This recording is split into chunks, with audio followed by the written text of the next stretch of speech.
Hi, the SI meteorologist Paul Dorian here on Thursday afternoon, October 25th, with an update.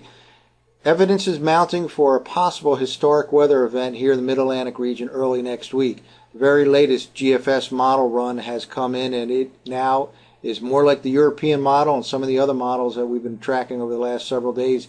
It pulls in the storm towards the Mid-Atlantic coast early next week, just like the other models have been hinting at for the last couple of days.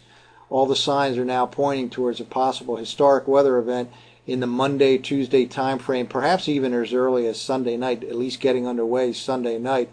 That is still yet to be determined, and the exact landfall location has yet to be determined, of course, but it's looking more and more like it could be anywhere from the Delmarva Peninsula up to, let's say, Long Island, somewhere in the Monday or Tuesday time frame. Here's the very latest satellite image.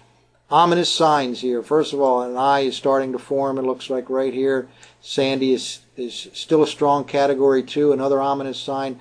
Very large scale cloud pattern associated with this, and very healthy looking system here with an inflow on the southeast flank and lots of upper level divergence, which is necessary for an intensifying storm. The movement is still to the north at about 16 miles per hour. That could tend to slow down a bit, but for the most part the track now is very similar to the east coast and may kind of run parallel, while offshore it'll kind of curve in this direction and then kind of jut out this way, kind of like North Carolina does, and then start cutting back in this way early next week. And again, the very latest GFS model, which we'll take a look at shortly, now indeed pulls the storm in towards the mid-Atlantic coast early next week. Here's another satellite loop, more of a close-up of Hurricane Sandy, and here's the island of Cuba. Remember, Sandy started down here south of Jamaica a couple of days ago, across Jamaica and across Cuba, and really kind of menacing fashion, did not weaken that much. In fact, underwent intensification over the last 24 hours or so, reaching Category 2 status. Now it's out over the Bahama Islands and will be out over the open waters shortly, on its way up to the north. So again, a big storm, lots of inflow on the southeast side, lots of upper level divergence. All indications are that this will maintain its strength as it moves northward over the western Atlantic over the next few days.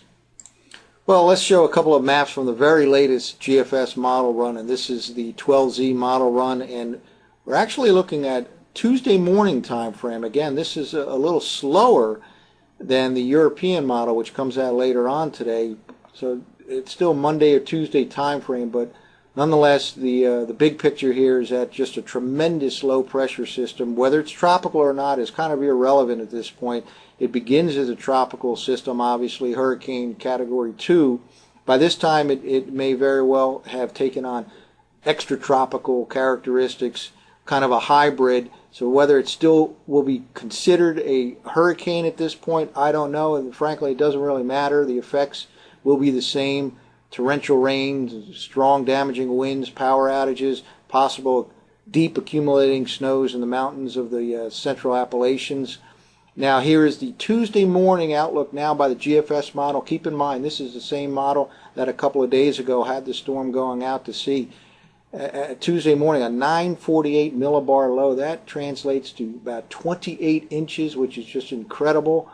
If you take a look at your barometer, see how low 28.00 inches is. This is, again, Tuesday morning, dumping some heavy rainfall here. Meanwhile, it's cold enough for snow out here on the western flank, the southwestern flank, with the GFS model. Let's now jump ahead to 6 hours later, the middle part or early part of the afternoon on Tuesday. And here it starts kind of rotating around, headed right for the Long Island area. And again, this is now being pulled in, and then starts kind of turning to the southwest. And again, this is the GFS model. Now, the European model has had kind of a similar type solution for the last few days, but this is the first time the GFS model has come more in line with the European model. Now, all these isobars are as tight as you can remember. I can remember around here, and this is bodes well for some unbelievable winds associated with this particular storm. Now let's jump ahead another 6 hours, And here's the storm now. It's actually starting to weaken a little bit as it moves very close to land, if not over land. It's right about over Long Island, and this is like Tuesday evening time frame now. So again, the GFS model is a little bit slower in the main impact compared to the European model, but nonetheless, it looks like a potential historic mid-Atlantic weather event in the Monday-Tuesday time frame. It can get underway as early as Sunday night. Sometimes these tropical systems tend to speed up as they move up into the northern latitude, so we'll have to watch that as well. But again, on the southwest flank of this particular storm, there could very well be some deep accumulating snows up in the mountains of western PA or West Virginia, for example.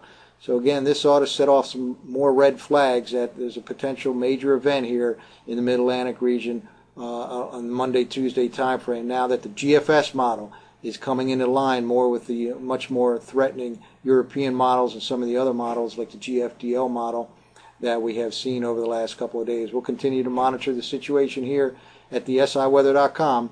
I'm the SI meteorologist, Paul Dorian.